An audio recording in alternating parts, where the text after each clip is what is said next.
नमस्कार। हमारा देश और पूरा विश्व आज कोविड-19 की चुनौती का सामना कर रहा है। कोविड-19 अभी खत्म नहीं हुआ है। ऐसे में हमारा फर्ज है कि हम सतर्क रहें। इसलिए जब तक दवाई नहीं तब तक कोई ढिलाई नहीं। कोरोना से बचाव के लिए जरूरी है नियमित रूप से हाथ धोना, मास्क पहनना और आपस में उचित दूरी बनाए रखना। याद रखिए, 2 गज दूरी, मास्क है जरूरी। खांसी, बुखार या सांस लेने में कठिनाई होने पर हेल्पलाइन नंबर 1075 पर संपर्क करें। नमस्ते बच्चों। पिछली कक्षा में अपन ने प्राणी जगत और उसका वर्गीकरण पढ़ा था। आज इसी पुनरावृत्ति में उसी लेसन का हम फिर से एक बार रिवीजन कर रहे हैं। मैं संध्या भदौरिया, आपकी आज की शिक्षिका, लेक्चरर, शासकीय हमीदिया कन्या उच्चतर माध्यमिक विद्यालय क्रमांक 2 से अपन आज का ये आगे अपना कार्य शुरू करें। सबसे पहले वर्गीकरण में आता है संघ कॉर्डेटा, ऐसे प्राणु जिनमें नोटोकॉर्ड या रज्जु की जीवन की किसी न किसी अवस्था में अवश्य पाई जाती है। कशेरुकी संघ के प्राणियों में 3 मूलभूत लक्षण पृष्ठरज्जु, पृष्ठ खोखली तंत्रिका रज्जु तथा युग्मित ग्रसनी क्लोम छिद्र पाए जाते हैं। ये सब द्विपार्श्वत सममित त्रिकोणकी तथा प्रगुही या गुहायुक्त प्राणी हैं। इनमें अंगतंत्र स्तर का संगठन पाया जाता है। अंगतंत्र स्तर का संगठन मतलब कि सबसे पहले सबसे छोटी जो इकाई है वो कोशिका, कोशिका के बाद में ऊतक, ऊतक के बाद में अंग, अंग के बाद में अंगतंत्र, अंगतंत्र के बाद में पूरा एक शरीर। इस प्रकार का स्तर संगठन में पाया जाता है। इसमें गुदा, पश्च पुच्छ तथा बंध परिसंचरण तंत्र होता है। बंध परिसंचरण तंत्र मतलब शरीर में बहने वाला जो रुधिर है वो बंद होता है, अर्थात नलियों के बीच में से बहुत बारीक बारीक नलिकाओं में से होकर गुजरता है। संघ कॉर्डेटा 3 उपसंघों में विभाजित किया गया है। यूरोकॉर्डेटा या ट्यूनिकेटा, सेफेलोकॉर्डेटा तथा वर्टिब्रेटा। ये हमारी पृष्ठ रज्जु की प्राणियों की विशिष्टताएं हैं। क्लोम छिद्र पाए जाते हैं, पश्च गुहा पुच्छ पाई जा रही है गुदा में, ऊपर मेरुदंड है और मेरुदंड के नीचे पृष्ठ रज्जु है। ये हमारे रज्जु की प्राणियों की विशिष्टता है। अब यदि हम रज्जु की या नॉन कॉर्डेट और रज्जु की मतलब कॉर्डेट, इनके विशिष्ट लक्षणों की जब हम तुलना करते हैं तो कॉर्डेट्स में पृष्ठ रज्जु उपस्थित होता है, जबकि नॉन कॉर्डेट्स में पृष्ठ रज्जु अनुपस्थित होता है। रज्जुकी में केंद्रीय तंत्रिका तंत्र पृष्ठीय एवं खोखला तथा एकल होता है, जबकि अरज्जुकी में केंद्रीय तंत्रिका तंत्र अधर तल में ठोस एवं दोहरा होता है। तीसरा, ग्रसनी में क्लोम छिद्र पाए जाते हैं। अरज्जुकी में क्लोम छिद्र अनुपस्थित होते हैं। चौथा, हृदय अधर भाग में होता है, मतलब सामने की तरफ होता है। और अरज्जुकी में अगर हृदय उपस्थित है तो वो हृदय पृष्ठभाग में या पीछे के भाग में उपस्थित होता है।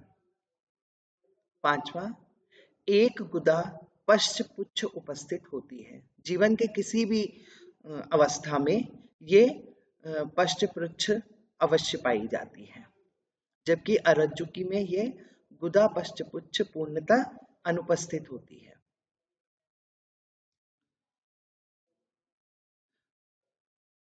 फिन या पाद के रूप में 2 जोड़ी युग्मिक मतलब पेयर, 2 जोड़ी पेयर्ड उपांग पाए जाते हैं। अब हम जो उपसंघ है वर्टिब्रेटा, उसको पुनः निम्न उपवर्ग या सब क्लास में विभाजित किया जाता है। ये है पहला ऐसे प्राणी जिनमें जबड़ों का अभाव होता है ये कहलाते हैं एनेस्थोस्टोमाटा, और जिनमें जबड़े उपस्थित होते हैं वो कहलाता है नेथोस्टोमेटा। जबड़ों का जिनमें अभाव पाया जाता है वो किस क्लास में आते हैं? साइक्लोस्टोमेटा में। जबकि नेथोस्टोमेटा में दो प्रकार के उपवर्ग हैं, पीसेस जिनमें या पक्षी जिनमें पंख उपस्थित होते हैं। इनके वर्ग है कॉन्ड्रियोप्थीस और ऑस्टियोप्थीस। दूसरे प्रकार का ऐसा वर्ग जिसमें जबड़े उपस्थित हैं उसकी दूसरी सब क्लास है टेट्रापोडा, या जिनमें चतुष्पाद जिनमें 4 पैर उपस्थित होते हैं। एम्फीबिया या उभयचर, रेप्टिलिया सरीसृप, एवीज या पक्षी, और मैमेलिया या स्तनी वर्ग, ये आते हैं टेट्रापोडा में। पहला वर्ग है साइक्लोस्टोमेटा या जबड़ा रहित कशेरुकी। इनका शरीर लंबा होता है जिसमें शरीर के लिए 6 से 5 जोड़ी क्लोम छिद्र होते हैं। साइक्लोस्टोम में बिना जबड़ों का चूषक तथा वृत्ताकार मुख होता है। वृत्ताकार मतलब मुख थोड़ा गोल होता है। इस शरीर में शल्क तथा युग्मित पंखों का अभाव होता है। शल्क नहीं होते और पंख जो है वो युग्म के रूप में या जोड़ी के रूप में नहीं होते हैं। कपाल तथा मेरुदंड उपस्थित होता है। परिसंचरण तंत्र बंद प्रकार का है। इसका उदाहरण है पेट्रामाइजोन। दूसरा वर्ग है कॉन्ड्रिक्थीज।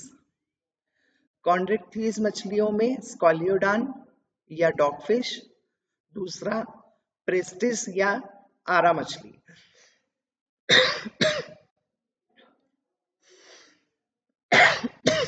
ये धरारेखीय शरीर वाले समुद्री प्राणी हैं तथा इनका में अंतःकंकाल उपस्थित होता है।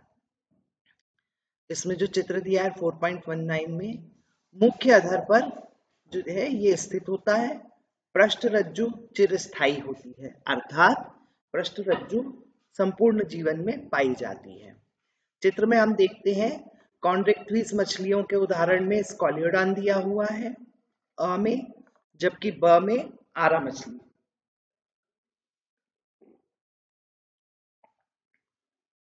तीसरा वर्ग है ऑस्टिकथीज जिसमें समुद्री घोड़ा और कतला पाई जाती है।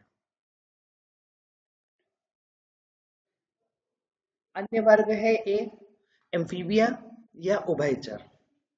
जैसा कि नाम से हम समझ सकते हैं, ग्रीक शब्द है एम्फी या उसका अर्थ है दो, और बायोस मतलब जीवन की उभयचर जल तथा स्थल दोनों में रह सकते हैं। इनका आवास जीवन का कुछ समय पानी में या जल में और दूसरा स्थल में। इस प्रकार से ये उभयचर प्राणी जल और स्थल दोनों में अपनी जीवन की क्रिया पूर्ण करते हैं। इनमें अधिकांश में 2 जोड़ी पैर होते हैं। शरीर सिर तथा धड़ में विभाजित होता है। कुछ प्राणियों में पूंछ उपस्थित होती है। उभयचर की त्वचा नम शल्क रहित होती है, में शल्क नहीं पाए जाते। नेत्रों में पलक होते हैं, इसलिए नेत्र पलक वाले होते हैं। श्वसन विधि क्लोम, फुफ्फुस तथा त्वचा के द्वारा होता है। जो जलीय प्राणी है उसमें क्लोम के द्वारा, फुफ्फुस द्वारा, थलीय प्राणियों में और त्वचा के द्वारा होता है। हृदय 3 प्रकोष्ठ का बना होता है, अर्थात हृदय 2 आलिंद और 1 निलय का बना होता है। ये असमतापी प्राणी हैं। ये इनके उदाहरण हैं सैलामेंडर और मेंढक। ये दोनों उभयचर प्राणी हैं। अगला वर्ग है सरीसृप वर्ग। सरीसृप नाम प्राणियों के रेंगने या सरकने के द्वारा गमन करने के कारण होता है, अर्थात इनका जो गमन है या इनका जो प्रचलन है वो या तो रेंगने के द्वारा होता है या फिर ये सरकते हुए करते हैं। लैटिन शब्द रेपरे अथवा रेप्टम, इसका मतलब होता है रेंगना या सरकना। ये सब अधिकांशतः स्थलीय प्राणी हैं जिनका शरीर शुष्क और शलयुक्त त्वचा से ढका रहता है, अर्थात शरीर जो है सूखा रहता है क्योंकि ये जल में नहीं पाए जाते हैं। शल्क युक्त त्वचा से ढका रहता है। शरीर को शल्क जो है वो रक्षक का कार्य करते हैं। इसमें केराटिन द्वारा निर्मित बाह्य त्वचीय शल्क या प्रशल्क पाए जाते हैं। जो शल्क पाए जाते हैं ये किसके द्वारा बने हुए होते हैं? केराटिन के द्वारा। सरीसृप असमतापी होते हैं। सर्प तथा छिपकली अपने शल्क को त्वचीय केंचुल के रूप में छोड़ते हैं, अर्थात जो मृत त्वचा है उसको अपने शरीर से अलग कर देते हैं। लिंग अलग अलग होते हैं। निषेचन आंतरिक होता है। यह सब अंडज हैं, अर्थात अंडे देने वाले प्राणी हैं, और परिवर्धन प्रत्यक्ष होता है। ये सरीसृप के उदाहरण हैं। अ में है वृक्ष छिपकली, ब घड़ियाल, स कछुआ और द नाग या सांप। ये सब सरकने या रेंगने वाले प्राणी हैं। फिर आता है वर्ग एवीज या पक्षी वर्ग। एवीज का मुख्य लक्षण शरीर के ऊपर पंखों की उपस्थिति तथा उड़ने की क्षमता है। शरीर के ऊपर पंख पाए जाते हैं और ये उड़ने में सक्षम होते हैं। कुछ न उड़ने वाले पक्षी जैसे ऑस्ट्रिच, शुतुरमुर्ग को छोड़कर कुछ ऐसे प्राणी हैं जो उड़ नहीं पाते हैं, जैसे शुतुरमुर्ग। इसमें चोंच पाई जाती है। अग्रपाद या आगे के पैर रूपांतरित होकर पंख का निर्माण करते हैं। ये समतापी या होमियोसील होते हैं, अर्थात इनके शरीर का ताप नियत बना रहता है। हमेशा इनके शरीर का ताप एक समान बना रहता है। ये कुछ पक्षी हैं। अ है चील, ब शुतुरमुर्ग, स तोता, द मोर। फिर आ जाता है वर्ग स्तनधारी। ये सबसे बड़ा वर्ग है और सबसे विकसित वर्ग है। स्तनधारियों का सबसे मुख्य लक्षण दूध उत्पन्न करने वाली ग्रंथियां हैं, जिनसे बच्चे पोषण प्राप्त करते हैं। इनमें दो जोड़ी पैर होते हैं जो चलने, दौड़ने, वृक्ष पर चढ़ने के लिए, बिल में रहने के लिए, यदि जलीय है तो तैरने के लिए, और यदि वायवीय है तो उड़ने के लिए अनुकूलित होते हैं। अर्थात अगले जो दो पैर होते हैं वो रूपांतरित होकर चलने, दौड़ने, वृक्ष पर चढ़ने, बिल के अंदर रहने, तैरने और उड़ने के लिए मॉडिफाइड या अनुकूलित हो जाते हैं। इनकी त्वचा पर रोम पाए जाते हैं। बाह्य कर्णपल्लव पाए जाते हैं, अर्थात जो कान है उनके ऊपर अलग से दिखाई देने वाली रचनाएं जो इनकी रक्षा करती हैं वो पाए जाते हैं। त्वचा पर रोम या बाल पाए जाते हैं। जबड़े में विभिन्न प्रकार के दांत जो मसूड़ों की अंदर या गर्दिका में लगे हुए या फिक्स होते हैं। विभिन्न प्रकार के दांत पाए जाते हैं जो इनके भोजन के अनुसार अनुकूलित होते हैं। ये मसूड़ों के अंदर फिक्स होते हैं। इनका हृदय 4 प्रकोष्ठ का बना होता है, अर्थात ये 4 प्रकोष्ठीय या 4 कोष्ठीय प्राणी होते हैं, 2 आलिंद और 2 निलय। श्वसन की क्रिया पेशीय डायफ्राम के द्वारा होती है। डायफ्राम होता है जो पेशियों का बना होता है, यह श्वसन की क्रिया को करने में सहायक होता है। लिंग अलग अलग होते हैं तथा निषेचन आंतरिक होता है। कुछ को छोड़कर सभी स्तनधारी बच्चों को जन्म देते हैं। जरायुज तथा परिवर्धन प्रत्यक्ष होता है। जरायुज मतलब जब बच्चे का जन्म होता है तो वो माँ के द्वारा जरायु से जुड़ा रहता है। ऐसे मैमल्स को या ऐसे स्तनधारियों को हम जरायुज करते हैं, जो जरायु या प्लेसेंटा के द्वारा माँ की नाभि से जुड़ा होता है। परिवर्धन प्रत्यक्ष होता है। परिवर्धन काफी विकसित प्रकार का परिवर्धन या डेवलपमेंट होता है। कुछ स्तनधारी इस प्रकार से हैं: कंगारू, चमगादड़, ब्लू व्हेल। अब जब हम प्राणी जगत के विभिन्न संघों के अलग अलग लक्षणों की बात करते हैं तो सबसे पहले पहला संघ है पोरिफेरा। इसमें संगठन का स्तर कोशिकीय होता है। सम्मित अनेक प्रकार की होती है। गुहा अनुपस्थित होती है। खंडी भवन अनुपस्थित होता है। पाचन तंत्र अनुपस्थित होता है। परिसंचरण तंत्र अनुपस्थित होता है। श्वसन तंत्र अनुपस्थित होता है। इसके विशिष्ट लक्षण हैं: शरीर में छिद्र तथा नाल तंत्र उपस्थित होता है। अगला संघ है सिलेंट्रेटा या नाइडेरिया। इसमें संगठन का स्तर ऊतकीय होता है, अर्थात बहुकोशिकीय प्राणी है। सम्मित आर्य प्रकार का होता है। गुहा अनुपस्थित होती है। खंडी भवन अनुपस्थित होता है। पाचन तंत्र अपूर्ण होता है। परिसंचरण तंत्र अनुपस्थित होता है। श्वसन तंत्र अनुपस्थित होता है। विशिष्ट लक्षण है दंश कोशिकाएं या नीडोब्लास्ट उपस्थित होती है। अगला संघ है टीनोफोरा। यह भी संगठन का स्तर इसमें ऊतकीय होता है। सम्मित आर्य होती है। गुहा अनुपस्थित होती है। खंडी भवन अनुपस्थित होता है। पाचन तंत्र अपूर्ण होता है। परिसंचरण तंत्र अनुपस्थित होता है। श्वसन तंत्र अनुपस्थित होता है। विशिष्ट लक्षणों में चलने के लिए कंकड़ या कटीली पट्टिकाएं पाई जाती हैं, जो इनको आगे की ओर लेके जाती है या इनके प्रचलन में सहायक होती है। फिर है प्लेटिहेल्मिन्थिस।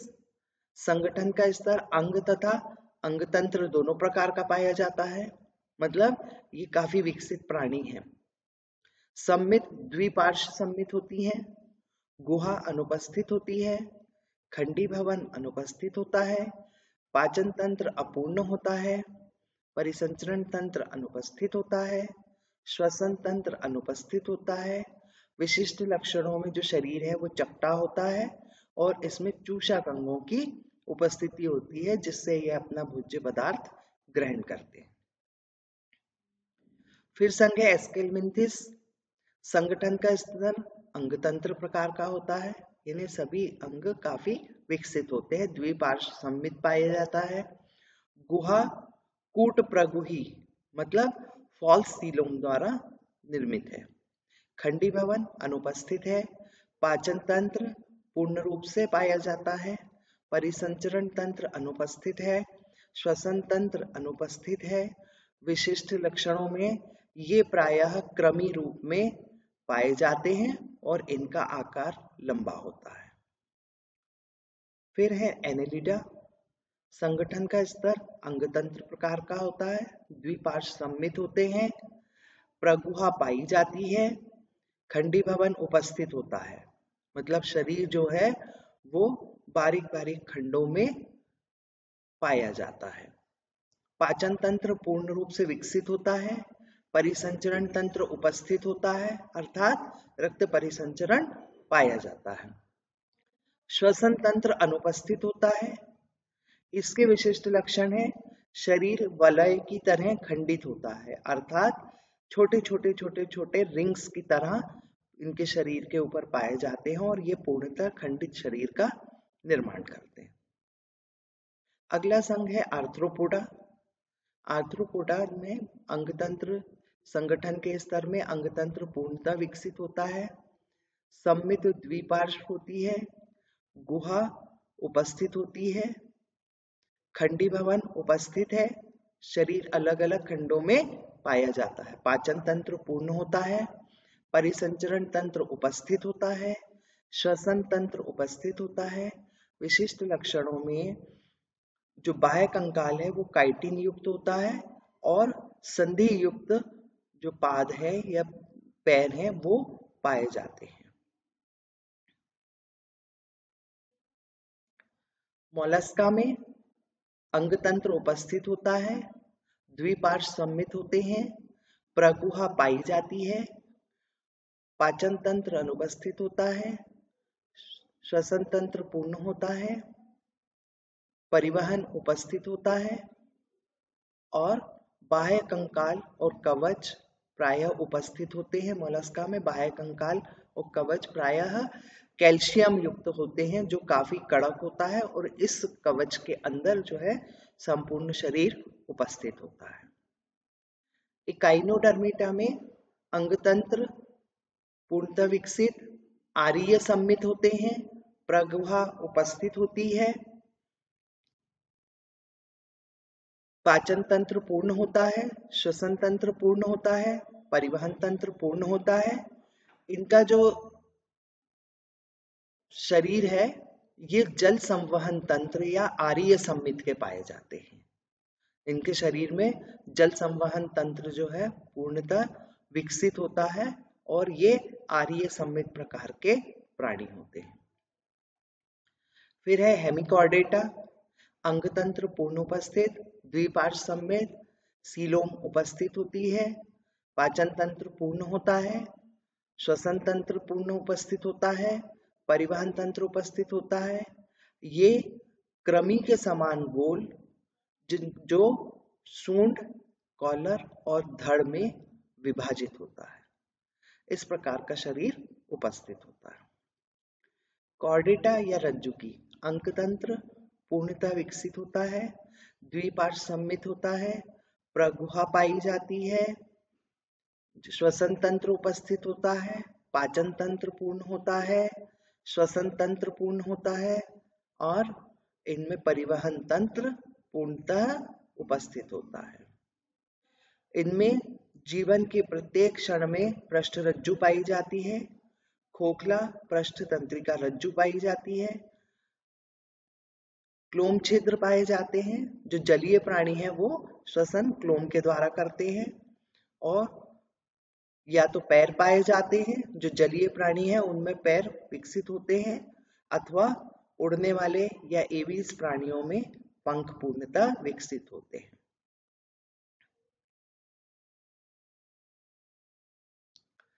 अब बच्चों हमने जो जंतु जगत का वर्गीकरण पढ़ा है, अब इसमें हम इसका एक रिवीजन टाइप का जो मुख्य उसके बिंदु हैं उनके ऊपर हम बात करेंगे। पहला है स्टारफिश में प्रजनन नालपाद या ट्यूब फीड के द्वारा होता है। स्टारफिश जो है वो समुद्री या जलीय प्राणी है, उनमें प्रजनन के लिए एक ट्यूब के समान पैरों की रचना होती है जिनके द्वारा ये प्रजनन करते हैं। इसी प्रकार से संधि पाद युक्त पैर आर्थ्रोपोडा संघ का प्रमुख लक्षण है। अर्थात जो आर्थ्रोपोडा संघ है इसका मुख्य लक्षण है इसमें पाए जाने वाले जो प्राणी हैं उनमें संधि युक्त पैर पाए जाते हैं और जो युग किसमें होते हैं, युग में या पेयर्स में पाए जाते हैं। फिर है पक्षी वर्ग की हड्डियां खोखली होती हैं या एवीज वर्ग में पाए जाने वाले प्राणियों की जो हड्डियां खोखली होती हैं। क्यों? ताकि इनमें हवा भरी हुई होती है, ये शरीर को हल्का कर देती हैं जिससे ये प्राणी हवा में उड़ने में सक्षम होते हैं और लंबी उड़ान ले सकते हैं। फिर सीप किस वर्ग से संबंधित है? हमने भी मोलस्का में पढ़ा था कि सीप जो है उसके मोलस्का के प्राणी जो है उनमें कैल्शियम युक्त कवच पाया जाता है और हमें मालूम है कि जो सीप है या ये ऊपर से बहुत कठोर है और उसके अंदर जो है सीप का वो प्राणी मिलता है। जो मोलस्का संघ का प्राणी है और इसकी क्लास है पैलिसीपोडा। फिर मीसोग्लिया किस संघ का लक्षण है? ये है सीलेंट्रेटा। मीसोग्लिया सीलेंट्रेटा वर्ग संघ में पाई जाती है। फिर केंचुए में पाए जाने वाले प्रजनन अंग। केंचुआ चूंकि हमने पढ़ा था एनेलिडा में पाया जाता है। ये सरकने वाले प्राणी हैं जो जमीन पर रेंग कर चलते हैं। इनकी निचली सतह पर बहुत बारीक बारीक चलन अंग होते हैं जिनको बोलते हैं सीटी। यह इनके द्वारा प्रचलन करता है। पूर्ण विकसित शिशुओं को जन्म देने वाले जंतु ये क्या कहलाते हैं? जरायुज। अर्थात जब शिशुओं का जन्म होता है ये मैमेलिया या स्तनधारी जो वर्ग है उसका प्रमुख लक्षण है। पूर्ण विकसित शिशुओं को जन्म देना और ये शिशु माँ के द्वारा जरायुज या प्लासेंटा के द्वारा जुड़े होते हैं। ये प्लासेंटा से अपना पूरा भोज्य पदार्थ ग्रहण करते हैं। फिर अभी हमने जो ऊपर अभ्यास किया है प्रश्न, उसी से संबंधित कुछ प्रश्न हैं जिनको हम अभ्यास के रूप में लेते हैं। ये हैं दो निम्न या इनके बीच में पाई जाने वाली दो असमानताएं लिखिए। पक्षी तथा स्तनधारी। पक्षी का जो वर्ग है वो गर्म रक्त वाले जंतु हैं। शरीर परों से ढका रहता है। अग्रपाद पंखों में परिवर्तित हो जाते हैं। जबड़े में दांत नहीं पाए जाते हैं अर्थात चोंच पाई जाती है। हृदय 4 कोष्ठों का बना होता है। जबकि स्तनधारी में शरीर रोए या बालों से ढका रहता है। त्वचा में स्वेद या पसीना या तेल ग्रंथियां पाई जाती हैं। हृदय कोष्ठीय होता है और पूर्ण विकसित शिशु को जन्म देते हैं और शिशु के पोषण के लिए इनमें स्तन ग्रंथियां पाई जाती हैं। फिर है मेंढक और मगरमच्छ। मेंढक उभयचर प्राणी है। 4 पैर पाए जाते हैं। बाह्य निषेचन होता है। हृदय त्रिकोष्ठीय होता है। शरीर असमतापी होता है। अंडे देने वाले और कर्ण पाया जाने वाला प्राणी है। जबकि मगरमच्छ असमतापी, रेंगकर चलने वाले, उभयचर, इनकी त्वचा रूखी और कड़े शल्क युक्त होती है। कंकाल अस्थिमय होता है। हृदय 3 कोष्ठ का बना होता है और आंतरिक निषेचन पाया जाता है। फिर कछुआ और पाइला। कछुआ रेंगकर चलने वाले, शरीर पर कठोर शल्क, त्वचा शुष्क, ग्रंथि विहीन, कंकाल अस्थि युक्त, 4 कोष्ठीय हृदय, श्वसन फेफड़े के द्वारा होता है और ये अंडे देने वाले प्राणी हैं। जबकि पाइला में त्रिस्तरीय देह गुहा युक्त होता है। ये शरीर मेंटल के द्वारा ढका होता है। कैल्शियम युक्त कवच पाया जाता है। हृदय पृष्ठभाग में पेरिकार्डियम से घिरा होता है। फिर एक प्रश्न है, काइटिन युक्त बाह्य कंकाल वाले तथा कैल्शियम कवच वाले प्राणियों का एक एक उदाहरण दीजिए। काइटिन युक्त प्राणी समस्त आर्थ्रोपोड्स, मक्खी, कॉकरोच, प्राण आदि। जबकि कैल्शियम कवच वाले प्राणी में पाइला, यूनियो और पूरे मॉलस्क प्राणी आते हैं। एनिलिड संघ के प्रमुख लक्षण। एनिलिडा में शरीर पतला, लंबा व छोटे छल्लों के समान खंडों से बना होता है। प्रचलन सीटी द्वारा होता है और इनके उत्सर्जन अंग नेफ्रिटिया होते हैं। किशोर अवस्था संबंधित समस्याओं के परामर्श हेतु समर्पित उमंग किशोर हेल्पलाइन के टोल फ्री नंबर 144225 पर संपर्क करें।